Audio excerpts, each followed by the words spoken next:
আজি আমি এই ভিডিঅ'টোত আলোচনা কৰিম পেটিএম একাউণ্ট কেনেকৈ ক্ৰিয়েট কৰিব পাৰি। ইয়াত বেংক একাউণ্ট এড কেনেকৈ কৰিব পাৰি আৰু পেটিএম একাউণ্টৰ পৰা UPI ID সহায়ত পইচা কেনেকৈ ট্ৰান্সফাৰ কৰিব পাৰি বা বেংকলৈ কেনেকৈ ট্ৰান্সফাৰ কৰিব পাৰি। কিন্তু UPI ID কি হয়? UPI ID আমি ক'ত পাম? UPI ID কেনেকৈ ক্ৰিয়েট কৰিব পাৰিম? UPI ID পৰা কেনেকৈ পইচা ট্ৰান্সফাৰ কৰিব পাৰি? এই সকলোবোৰ আমি এই ভিডিঅ'টোৰ সহায়ত জানিম। এই UPI ID ক্ৰিয়েট কৰিবৰ কাৰণে আমাক তিনিটা বস্তুৰ প্ৰয়োজন হ'ব।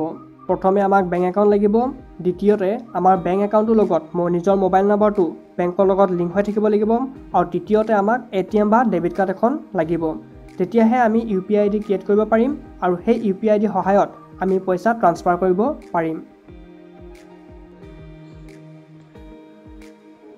এই চেনেলটো ছাবস্ক্ৰাইব কৰি দিব আৰু লগত থকা বেল আইকনটো প্ৰেছ কৰি দিব।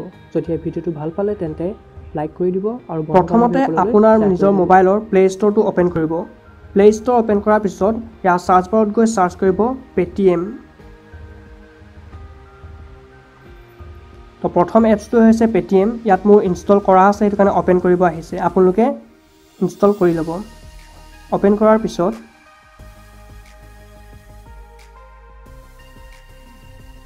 মোবাইল নম্বৰটো এণ্টাৰ কৰিবলৈ আহিছে।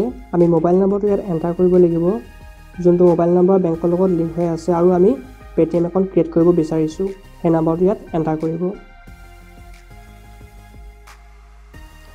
এণ্টাৰ কৰাৰ পিছত ইয়াত পাৰ্মিশ্যন বিচাৰিছে, আমি সেই পাৰ্মিশ্যনখিনি এলাউ কৰিব লাগিব। যিমান পাৰ্মিশ্যন আহিছে গোটেই পাৰ্মিশ্যনখিনি এলাউ কৰিব। এলাউ কৰাৰ পিছত আমাৰ এতিয়া OTP এটা আহিছে। সেই OTPটো নিজে নিজে ডিটেক্ট কৰি লৈ OTPটো বিচাৰে মোবাইলে, সেইটো নিজে ডিটেক্ট হৈ যায়। তাৰপিছত আমি ইয়াত বেংক একাউণ্ট এড কৰিব হ'লে আমি ইয়াত বেংক একাউণ্টটো এড কৰিব লাগিব। বেংক একাউণ্ট এড কৰিম ইয়াত। এতিয়া বেংক একাউণ্ট এড কৰিবলৈ আপোনাৰ নিজৰ মোবাইলৰ যোনটো নাম্বাৰ বেংকৰ লগত লিংক হৈ আছে সেই বেংকটো আপোনালোকে নিজৰ বেংকটো চিলেক্ট কৰি ল'ব। চিলেক্ট কৰাৰ পিছত ইয়াত এটা মেছেজ চেণ্ড কৰিব মোবাইলৰ ফালৰ পৰা। সেই মেছেজটো অট'মেটিক চেণ্ড হৈ যায় আৰু মোবাইলৰ পৰা মেছেজটো চেণ্ড হ'বৰ কাৰণে 1 টকা বা 2 টকা পইচা থাকিবই লাগিব আপোনাৰ নিজৰ একাউণ্টত। তো চেণ্ড হৈ গ'ল, এতিয়া ভেৰিফাই কৰি আছে। যেতিয়া চেণ্ড হৈ যাব, চেণ্ড হোৱাৰ পিছত আপোনাৰ যোনখন ATM কাৰ্ড, সেই ATM কাৰ্ডৰ লাষ্টৰ 6টা ডিজিট সংখ্যা আমি ইয়াত এণ্টাৰ কৰিব লাগিব, লাষ্টৰ 6টা নাম্বাৰ। তো আমি ইয়াত এতিয়া লাষ্টৰ 6টা সংখ্যা এণ্টাৰ কৰিম ATM বা ডেবিট কাৰ্ডখনৰ।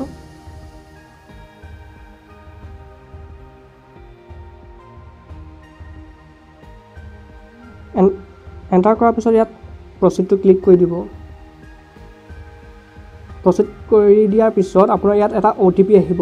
সেই OTPটো আমি ইয়াত এণ্টাৰ কৰিব লাগিব। OTPটো এণ্টাৰ কৰাৰ পিছত আমি ইয়াত এটা UPI পিন ক্ৰিয়েট কৰিব লাগিব। UPI পিন ক্ৰিয়েট কৰিব হ'লে আমাৰ সেই UPI পিনটো ক্ৰিয়েট কৰিব। UPI পিন আপোনাৰ যোনটো মনত থাকে সেই UPI পিনৰ সহায়তহে আমি পইচা ট্ৰান্সফাৰ কৰিব পাৰোঁ। তো UPI পিনটো ক্ৰিয়েট কৰিব। ক্ৰিয়েট কৰাৰ পিছত আমি পইচা ট্ৰান্সফাৰ কৰিব লাগিব। তো পইচা ট্ৰান্সফাৰ কৰিব হ'লে ছেকেণ্ড অপশ্যন হৈছে মানি ট্ৰান্সফাৰ, ৰিচাৰ্জ, পে' বিল, সেইবোৰ চব কৰিব পাৰোঁ। কিন্তু আমি এতিয়া মানি ট্ৰান্সফাৰ কৰিম প্ৰথমতে। তো বেংক একাউণ্ট এড কৰাৰ পিছত আমাৰ ইয়াত এটা দেখাই দিছে UPI ID। নিজৰ মোবাইল নম্বৰ থাকিব আৰু তাৰপিছত @ পেটিএমটো থাকিব। তো আমি সেই UPI IDটো ক্ৰিয়েট কৰি ল'লোঁ। তো সেই UPI ID আপুনি যাৰ ট্ৰান্সফাৰ কৰিব তাৰ UPI IDটো আমি ইয়াত এণ্টাৰ কৰিব লাগিব। তেতিয়াহে আমি পইচা ট্ৰান্সফাৰ কৰিব পাৰিম UPI ID সহায়ত। তো UPI IDটো এণ্টাৰ কৰিব যালে পইচা পঠিয়াইছে। UPI IDটো এণ্টাৰ কৰাৰ পিছত প্ৰচিড অপশ্যনত ক্লিক কৰিব। তাত ক্লিক কৰাৰ পিছত আমি এমাউণ্টটো ইয়াত দিব লাগিব, কিমান টকা আমি ট্ৰান্সফাৰ কৰিব বিচাৰিছোঁ।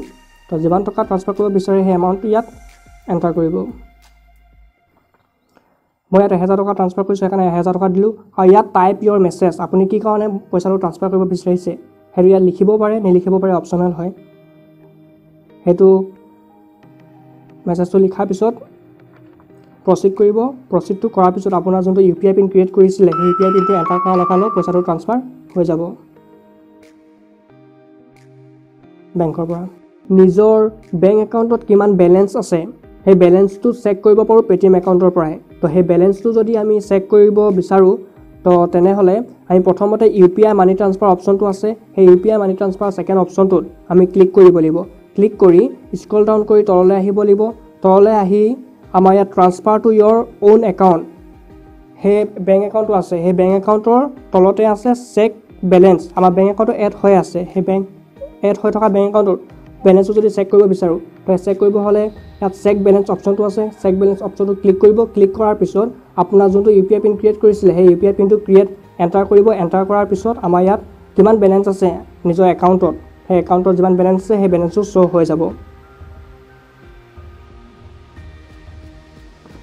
আমি যদি কোনো বেংকলৈ পইচা ট্ৰান্সফাৰ কৰিব বিচাৰোঁ পেটিএম একাউণ্টৰ পৰা তো কোনো বেংকলৈ পইচা ট্ৰান্সফাৰ কৰিব হ'লে আৰু ছেকেণ্ড অপশ্যনটো আছে UPI মানি ট্ৰান্সফাৰ সেই অপশ্যনটো আমি ক্লিক কৰিব লাগিব ক্লিক কৰাৰ পিছত ইয়াত এটা অপশ্যন লিখা আছে enter bank account /UPI ID তো আমি বেংকলৈ ট্ৰান্সফাৰ কৰিম UPI ID সহায়ত আমি ট্ৰান্সফাৰ কৰিলোৱেই আগতে সেইটো কাৰণে বেংকলৈ এতিয়া ট্ৰান্সফাৰ কৰিম পইচাটো তো বেংকলৈ ট্ৰান্সফাৰ কৰিব হ'লে এণ্টাৰ বেংক একাউণ্টটো তাত ক্লিক কৰিব ক্লিক কৰাৰ পিছত আপোনাৰ ইয়াত যালৈ পইচাটো ট্ৰান্সফাৰ কৰিব বিচাৰিছে সেই একাউণ্টৰ গোটেই ডিটেইলছটো ইয়াত দি দিব তো ডিটেইলছ ইয়াত একাউণ্ট নাম্বাৰটো দিব যালে পইচা ট্ৰান্সফাৰ কৰিব তাৰ একাউণ্ট নম্বৰ দিব একাউণ্ট নম্বৰ দিয়াৰ পিছত IFSC কোডটো দিব IFSC কোডটো দিয়াৰ পিছত আকৌ বেংক একাউণ্ট হোল্ডাৰ নেম তো তাৰ নামটো দিব আৰু মোবাইল নম্বৰটো এণ্টাৰ কৰিব তো মোবাইল গোটেইখিনি আপুনি এণ্টাৰ কৰিব যালে পইচা ট্ৰান্সফাৰ কৰিব বিচাৰিছে মই ইয়াত এণ্টাৰ কৰি লৈছোঁ তো এণ্টাৰ কৰিব গোটেইখিনি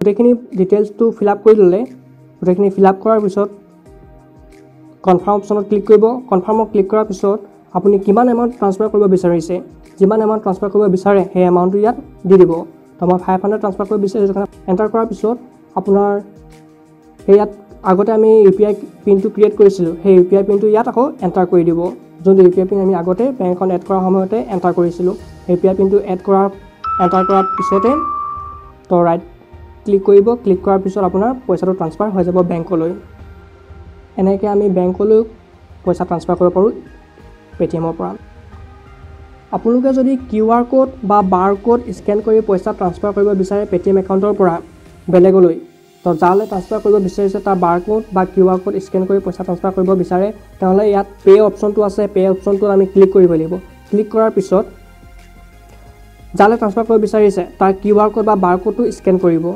তো স্কেন কৰাৰ পিছত ইয়াত send money add to contact save QR টো ইয়াত আছে আমি চেণ্ড মানি চেণ্ড কৰিম পইচা ট্ৰান্সফাৰ কৰিম ইয়াত চেণ্ড মানি অপশ্যনটোত ক্লিক কৰিব ক্লিক কৰাৰ পিছত ইয়াত ডাইৰেক্ট UPI পিনটো এণ্টাৰ কৰিবলৈ আহিব আমি যোনটো আগতে UPI পিন ক্ৰিয়েট কৰিছিলোঁ সেই UPI পিনটো ইয়াত আকৌ এণ্টাৰ কৰি দিব এণ্টাৰ কৰাৰ পিছত কনফাৰ্ম মানি ট্ৰান্সফাৰ তাত ক্লিক কৰিব তাত ক্লিক কৰাৰ পিছত আমাৰ পইচাটো ট্ৰান্সফাৰ হৈ যাব এনেকৈ আমি QR কোড বা বাৰ কোড স্কেন কৰি পইচা ট্ৰান্সফাৰ কৰিব পাৰোঁ ভিডিঅ'টো চাই যদি ভাল পালে তেন্তে লাইক শ্বেয়াৰ আৰু কমেণ্ট কৰিব আগলৈ এনেকুৱা ভিডিঅ' পাই থাকিবৰ বাবে চেনেলটো ছাবস্ক্ৰাইব কৰিব আৰু কাষত থকা বেল আইকনটো প্ৰেছ কৰি দিব থেংক ইউ